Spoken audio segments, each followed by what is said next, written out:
লক্ষ্মীপুরে জুলাই গণ-অভ্যুত্থানে শহীদ পরিবার ও আহতদের মাঝে আর্থিক সহায়তার চেক বিতরণ করেছে জেলা প্রশাসন। বৃহস্পতিবার ২৭ মার্চ দুপুরে জেলা প্রশাসকের সম্মেলন কক্ষে এসব চেক বিতরণ করা হয়। অনুষ্ঠানে জেলা প্রশাসক রাজীব কুমার সরকারের সভাপতিত্বে উপস্থিত ছিলেন পুলিশ সুপার মোহাম্মদ আক্তার হোসেন, স্থানীয় সরকারের উপপরিচালক ও পৌর প্রশাসক মোহাম্মদ জসিমউদ্দিন, অতিরিক্ত জেলা প্রশাসক সার্বিক জেপি দেওয়ান, বৈষম্য বিরোধী ছাত্র আন্দোলনের জেলা আহ্বায়ক আরমান হোসেন।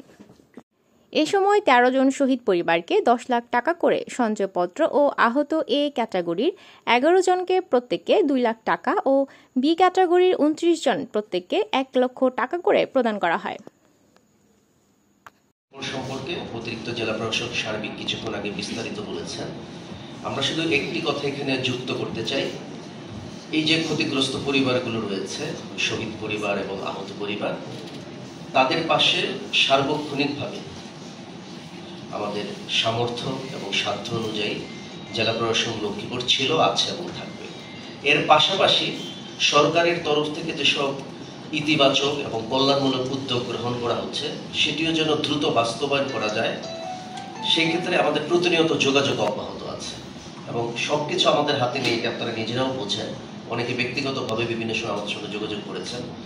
আমরা সর্বোচ্চ তদবির করেছি সরকারের ঊর্ধ্বতন কর্তৃপক্ষের কাছে, কোনো কোনো ক্ষেত্রে পত্র যোগাযোগ অব্যাহত রেখেছি, কোনো কোনো ক্ষেত্রে সরাসরি ফোন আলাপও করেছি, যেন আমরা যতটুকু সম্ভব সার্বিক মানবিক সহায়তা নিয়ে আমাদের এই ক্ষতিগ্রস্ত পরিবারগুলোর পাশে আমরা দাঁড়াতে পারি। এই ব্যাপারে আমাদের কোনো কার্পণ্য নেই। সুচিকিৎসা হোক, নিরাপত্তা হোক, পুনর্বাসন হোক, বিভিন্ন বিষয় নিয়ে সরকার কিন্তু নিবিড়ভাবে তদারকি করছেন। আমি আমাদের সম্মানিত পুলিশ সুপার আছেন, তাকে আন্তরিক ধন্যবাদ জানাই। তিনি আমাদের এই আয়োজনগুলোর প্রতিটিতে আমাদের পাশে থাকেন এবং আমাদের যে বিদায়ী সিভিল সার্জন মহোদয় ছিলেন তিনি বা তার প্রতিনিধি, তারাও আমাদের সঙ্গে থেকে নিবিড়ভাবে কাজ করছেন এবং এই কাজগুলো সম্পন্ন করার ক্ষেত্রে এই জেলায় সমন্বয়ক হিসেবে যারা দায়িত্ব পালন করছেন তারা খুব আন্তরিকভাবে আমাদেরকে সহায়তা করেছেন। আসলে আমরা সবাই মিলে সরকারের একটি মহৎ উদ্যোগকে আমরা আসলে বাস্তবায়ন করছি এবং এটি একটি চলমান প্রক্রিয়া, আজকেই শেষ নয়। এই ধরনের চিঠি এবং তালিকা ভবিষ্যতেও আসবে এবং আসা মাত্রই আমরা আপনাদেরকে অবহিত করে দ্রুততম সময়ের মধ্যে এই সঞ্চয়পত্র এবং চেক বিতরণের যে বিষয়টি আছে সেটি আমরা নিষ্পত্তি করার চেষ্টা করব।